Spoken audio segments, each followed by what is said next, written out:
Bom, gente, é um prazer estar aqui com vocês, né, representando a central, a coordenação lá da Bahia, tá? Para apresentar um trabalho. Na verdade, esse é um estudo preliminar, não é um estudo de pesquisa, né, um relato de casos de consultório, e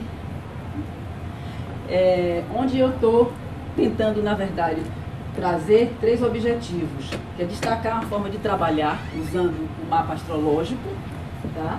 Nas diversas etapas da terapia de regressão, porque eu sou astróloga, faço aconselhamento astrológico, mas também sou psicóloga de formação e trabalho com terapia de vidas passadas. Então, no meu trabalho com terapia de vidas passadas, eu utilizo também o mapa astrológico. Vocês vão ver durante a apresentação como isso é feito. Então, o outro objetivo é associar padrões kármicos do mapa natal a histórias vivenciadas e relatadas pelo paciente durante o processo de regressão. Então, esses relatos são reais.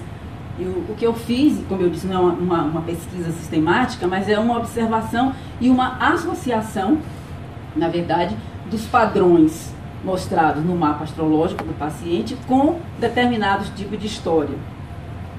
E o terceiro objetivo é mostrar de que forma o mapa pode ajudar a fazer a ponte entre a vida passada e a atual. Esse termo ponte é um termo técnico que nós usamos em terapia de vida passada, porque não interessa você saber a vida passada se não tiver um sentido na vida presente, né? Então, o mapa astrológico se presta a essa ponte, né? Quando eu digo mapa, aqui são várias formas de analisar o mapa. Tanto serve o mapa natal, como o mapa de trânsito, como o mapa da revolução solar. Bom, então a primeira questão, o mapa astrológico nas diversas etapas. Na entrevista inicial, eu uso o mapa astrológico, o mapa de nascimento, tanto para ouvir a queixa do paciente, ouvir um pouco da história dele, como para me ajudar. Todo astrólogo sabe que muitas vezes a gente não precisa da presença da pessoa, do paciente, para saber o que está por trás, a grosso modo, daquela história, né? Então, eu uso na entrevista inicial para me ajudar a perguntar questões que o paciente não fala logo e também para compreender o relato e a queixa dele.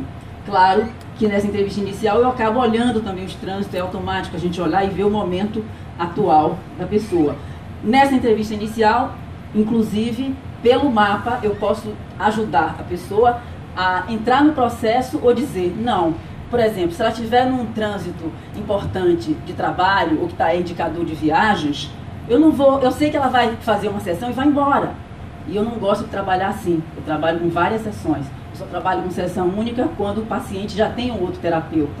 Então pode vir para a regressão e voltar para o consultório do seu terapeuta original. Então, às vezes a pessoa vem por curiosidade, você olha no mapa e diz, não, você está num momento profissional de tanta exigência, talvez fosse melhor você dar primeiro atenção a essa área. Ou ver que a pessoa, entre aspas, está pronta para mergulhar no processo, quando tem um trânsito de Plutão, que mostra que aquele sofrimento não vai esperar, né? Depois eu uso essa escolha de padrões a serem trabalhados durante o processo.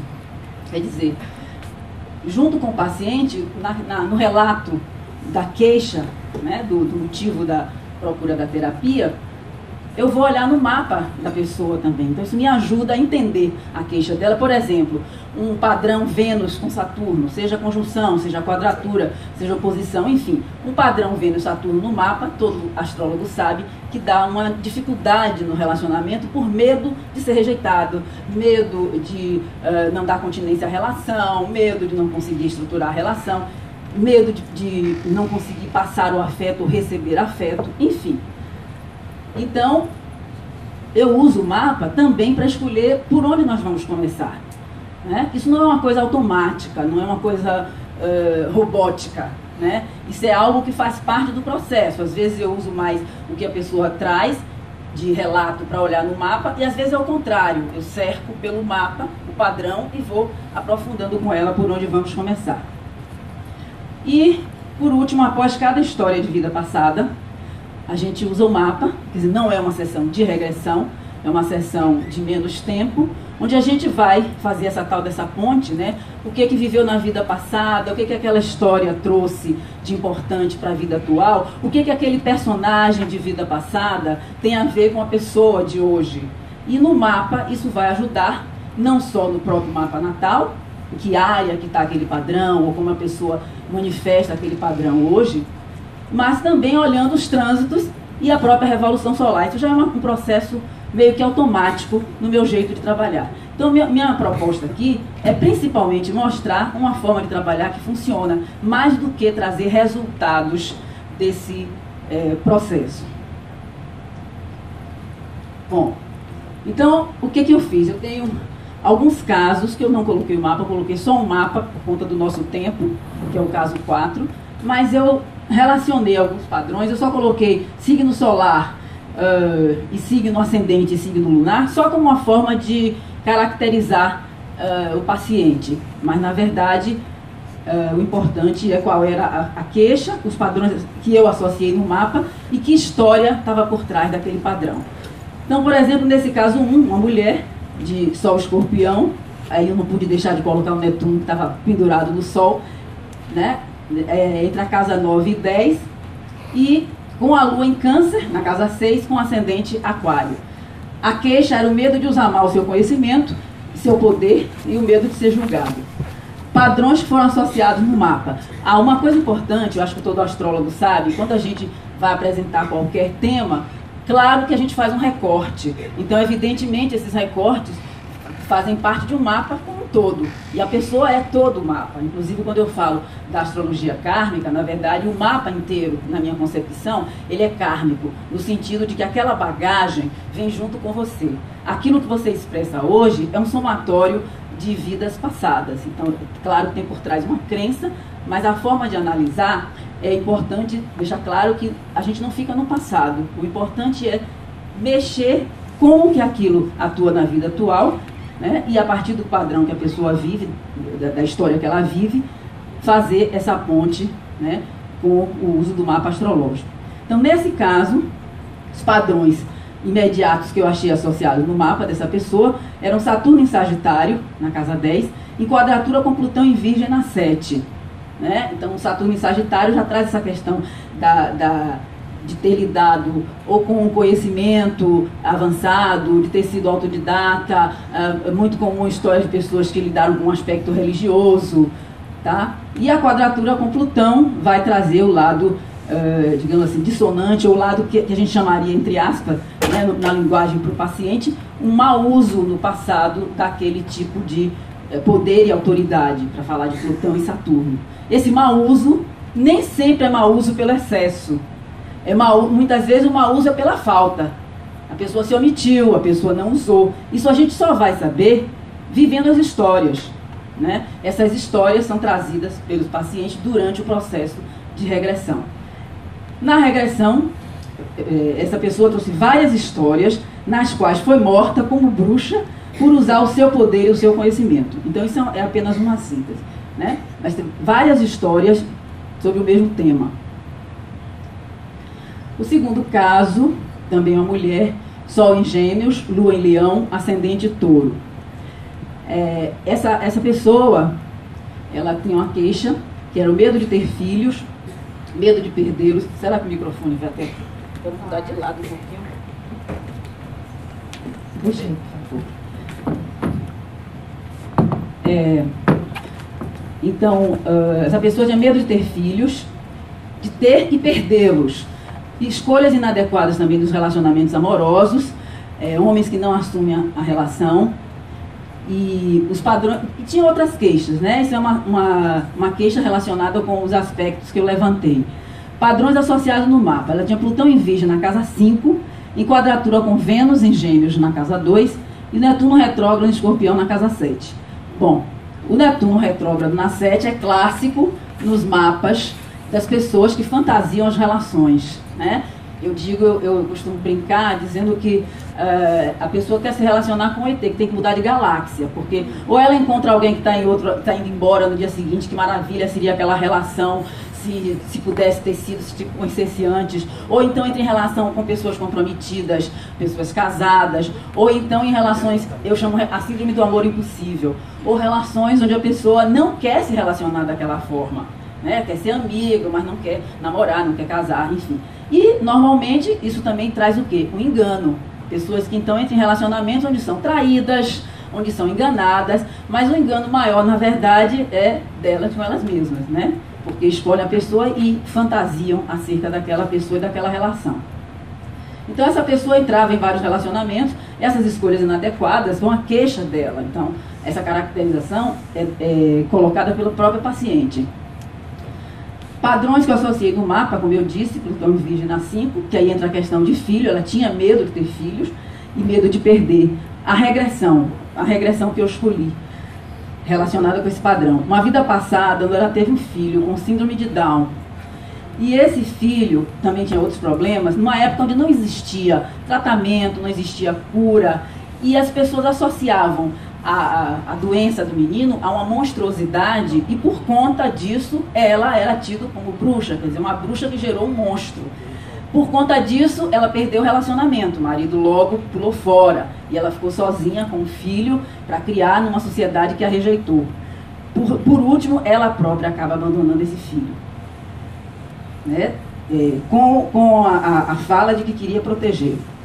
Mas, enfim, o trabalho nesse caso é, obviamente, tirar as culpas que são trazidas também, né, por Plutão e a quadratura de Plutão, né, com Virgem, com Vênus em Gêmeos. É bom lembrar que é uma quadratura minguante, né? Então é uma quadratura da natureza dos 270 graus, que já foi falado aqui, e portanto é uma coisa mais difícil.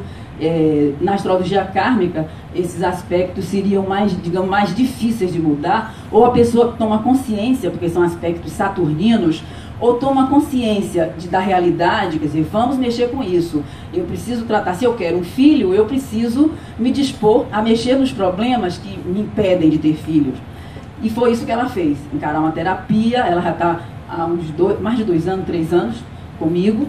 Essa regressão, ela não veio uma vez só, porque no processo de regressão a gente não tem a história linear uma vez só, na primeira vez. Às vezes, muito tempo depois, a pessoa traz a mesma vida, volta para a mesma história, com aspectos que se completam daquela história anterior. Porque a pessoa às vezes não está pronta para trazer a história toda, né? E a gente tenta compreender aquilo que é possível numa época para mais para frente voltar. Ou eu, como terapeuta, estimulo a voltar nos pontos que ficaram obscuros, ou espero o tempo certo da pessoa trazer de novo. Essa paciente está casando hoje. Está se casando hoje. E ela, então, depois de todo o trabalho, ela também entrou num relacionamento mais pé no chão, né? Trabalhou melhor esse Netuno na casa 7.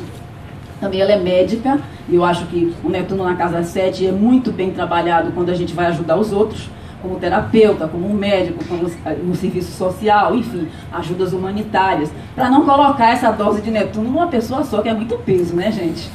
Então, ela está casando hoje, estava injuriada porque eu não ia no casamento. Né? Eu quero, por favor. E, então, também encarando todo um trabalho de, claro, está casando, o processo natural é que depois tenha filho. Obrigada.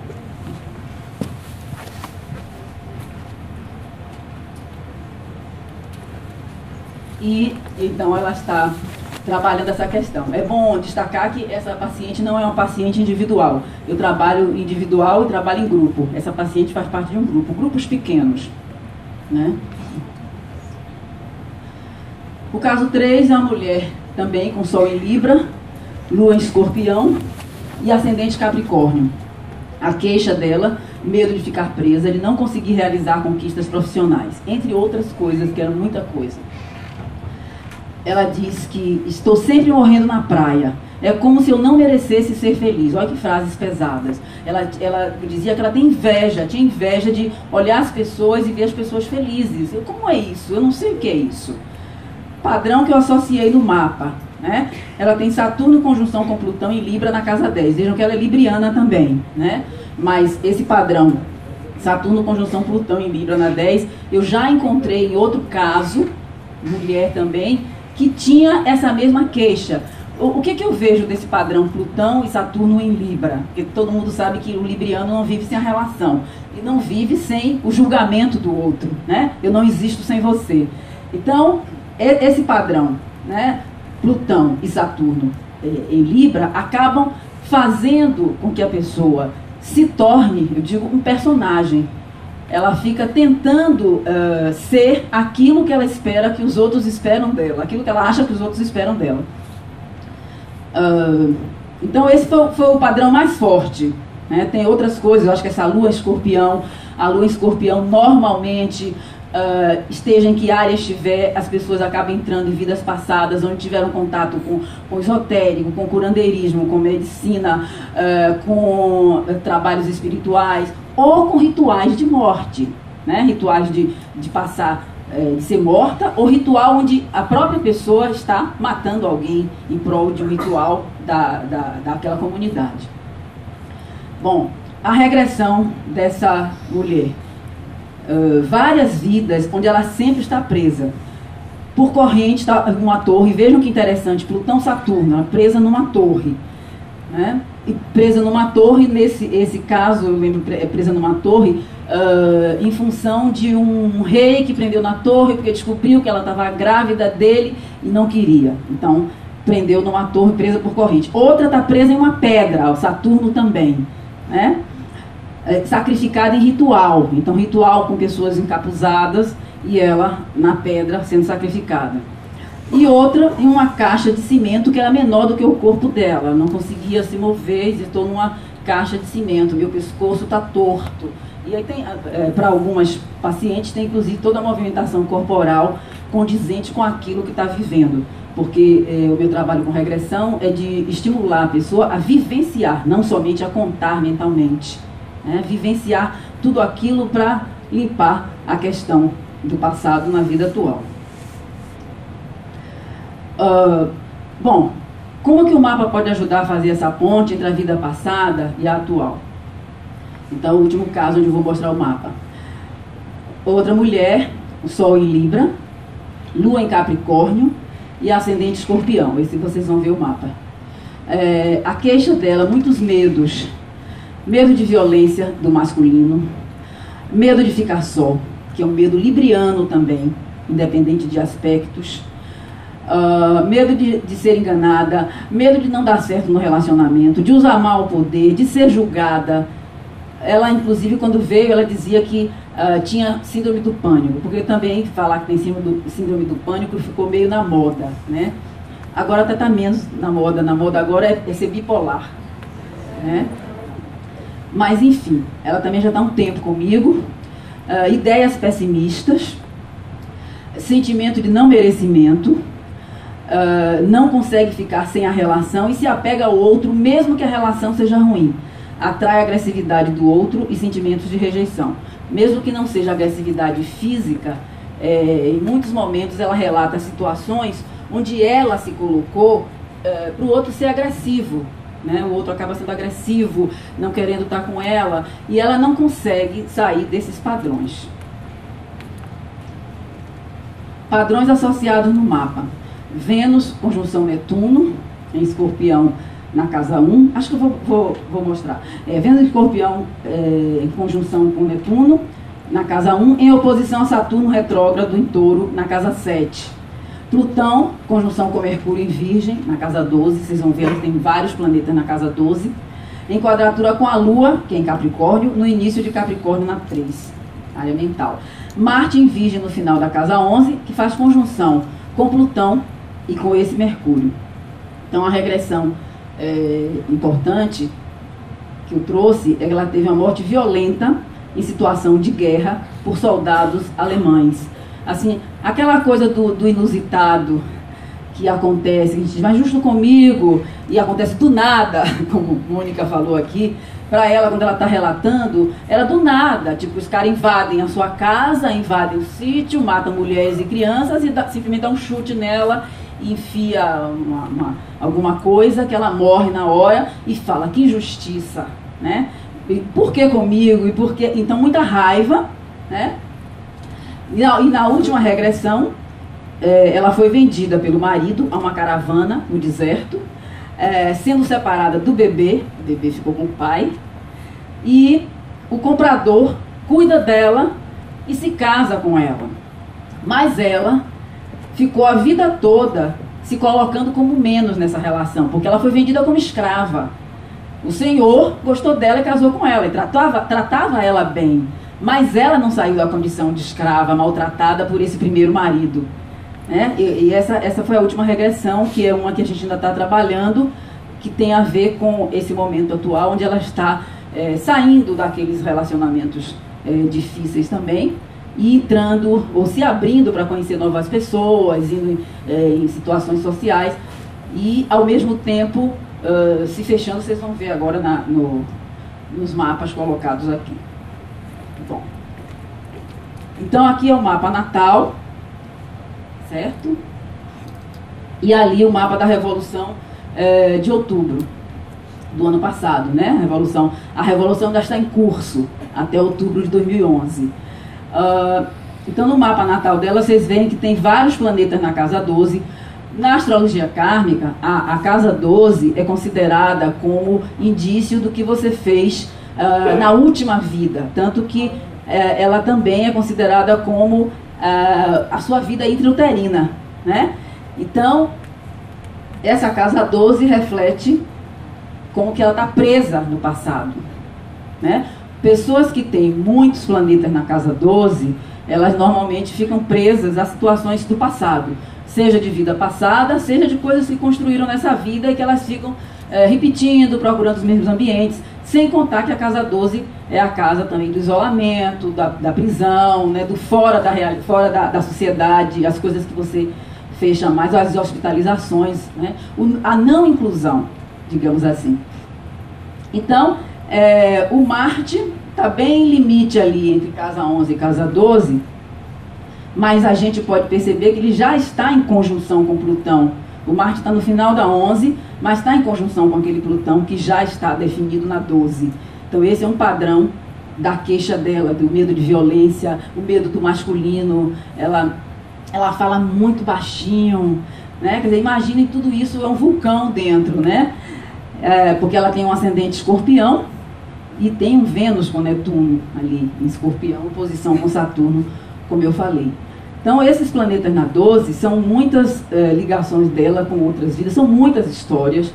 Tem muitas histórias dessa paciente relacionadas também a esse uso do poder, onde ela foi morta porque não usava o poder dela. Aquilo que eu falei, o mau uso do poder não é necessariamente usar mal para se beneficiar. Muitas vezes é não usar e acabar pagando muito caro por não ter usado. Então, um trabalho hoje com ela é exatamente de trazer esse poder.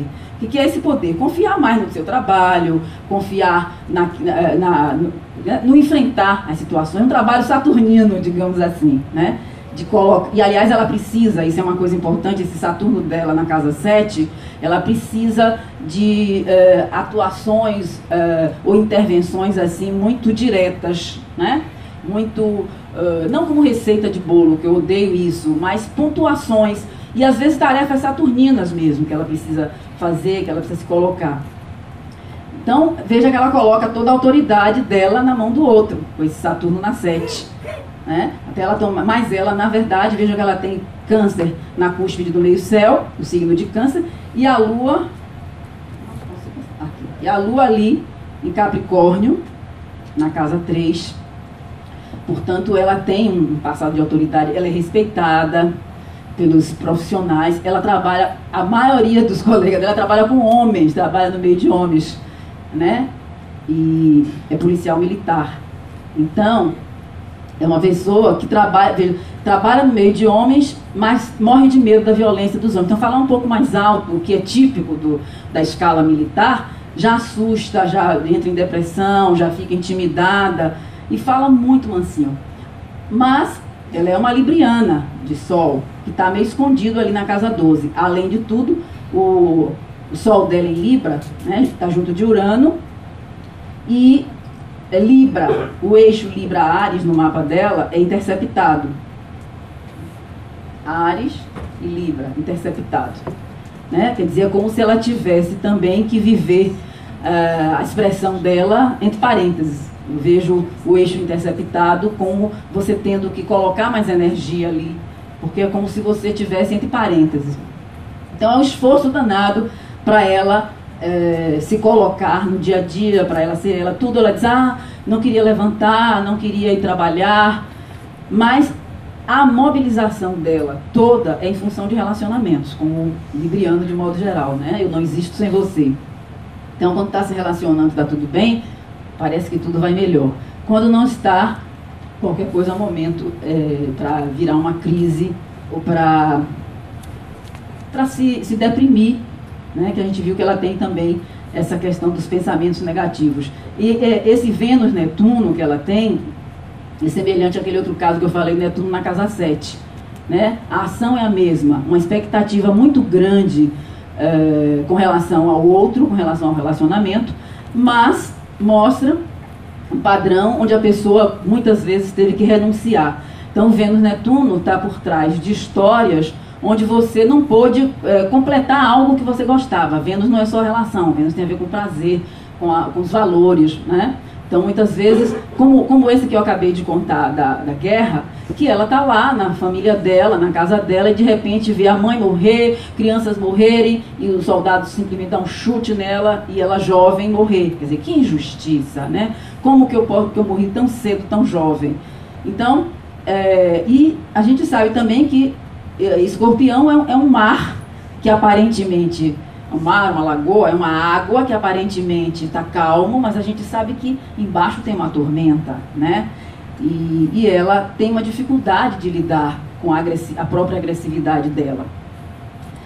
Então, esse aqui é o mapa da Revolução, que é um mapa que esse ano, quer dizer, no começo do ano dela, que foi outubro de 2010, traz um ascendente Gêmeos, e vocês veem que esse ascendente Gêmeos coincide com a casa 9 do mapa natal. Então, eu não consigo lidar com com esse pontinho aqui, achei. Tá? Então, a casa 9 do mapa natal, que é a área de expansão, de busca, de ampliação de horizontes, coincide com o ascendente natal. Quer dizer, é um ano onde ela está buscando, eu diria, fazer uma revisão existencial da vida dela.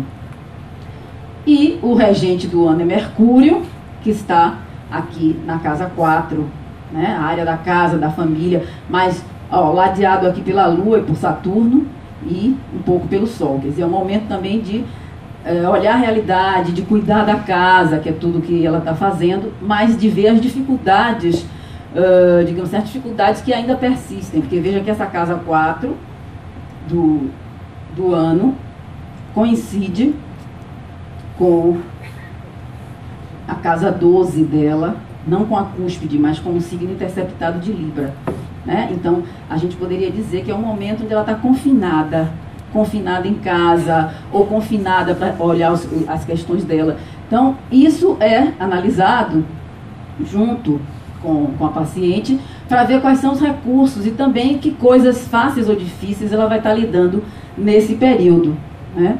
Porque aqui, realmente, é um momento dela construir relação, mas é um momento onde ela está tendo que voltar muito para a base dela e olhar a família dela. Ela vem, de fato, de uma história de muita rejeição, de mãe, de pai, de avós. E é uma pessoa que tem... é uma pessoa simples, mas é uma pessoa que tem vergonha dos gostos refinados que ela tem. Como se ela não merecesse. Ela é muito refinada e então ela não consegue se adequar muito aos grupos da faixa dela, porque são pessoas que têm outras opções não tão refinadas quanto ela, né? Então isso é uma coisa, acaba ficando na casa 12, né? Ficando mais isolada, mas tem, esse ascendente Gêmeos inclusive, procurado mais contato.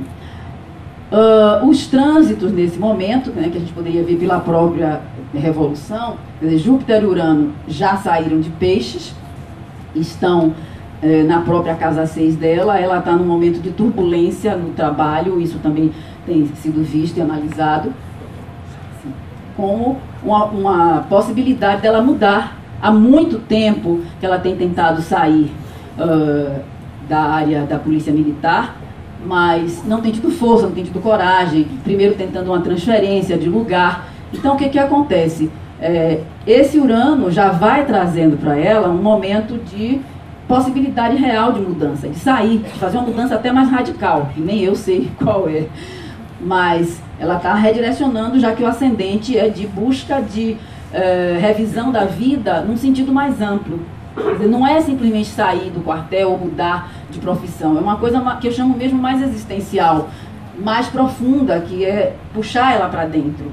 Né? Ela está sendo como se ela estivesse sendo retirada. Inclusive o trânsito de Saturno está na casa 12 dela, se a gente olhar pelo mapa natal. E isso traz uma conexão com a realidade nesse momento, mas eu disse, é como se ela estivesse dentro de uma bolha. E ela sabe que esse momento é o momento de uma bolha, mas não vendo a bolha como uma coisa negativa, mas com uma oportunidade de trabalhar todas aquelas questões. Então, são as questões ligadas a essas várias vidas. Nesse trabalho com o mapa, a ponte como mapa, ou com a Revolução Solar, muitas vezes a gente não olha só uma seção específica, mas a gente trabalha os vários personagens, como é que aqueles personagens das várias vidas que a pessoa viveu estão atuando no presente, o que aquilo ajuda e o que aquilo tem atrapalhado na vida atual. Então, na análise do mapa, seja pela revolução, seja pelos trânsitos, a gente procura pontuar o que está vindo agora. Então, nesse momento, ela está realmente tendo que enfrentar algumas coisas difíceis, né? Que é o se voltar para dentro pelo trânsito de Saturno, na casa 12, por essa concentração de planetas na casa 4. Né? E esses são os trânsitos e o que aparece da revolução solar dela, eu já falei. Né? Mas o assunto principal dos mapas, fazendo a ponte com a última regressão que ela trouxe, que foi aquela onde o filho foi arrancado, ela foi vendida para outro cara, né? A ponte está sendo exatamente essa revisão existencial das metas, objetivos, possibilidades de novos relacionamentos e reestruturação interna com recolhimento e uma coisa que é muito difícil para ela, desapegar-se. Né? Então, vendo outras possibilidades, encontrando outras pessoas, retomando amizades, inclusive, né? Como forma de se abrir e começando um relacionamento também, que não sei onde vai dar, porque como ela tem trânsito de casa 12, nesse momento, e está numa fase de desapego, esse relacionamento não pode ser uma tábua de salvação, talvez seja uma passagem também. Né? Ela está se preparando para isso, mas está entrando num relacionamento. Bom, é isso que eu tinha para dizer para vocês. Se alguém quiser saber mais, pode me escrever. Aí tem meus telefones de contato, blog, e é isso. E agradeço.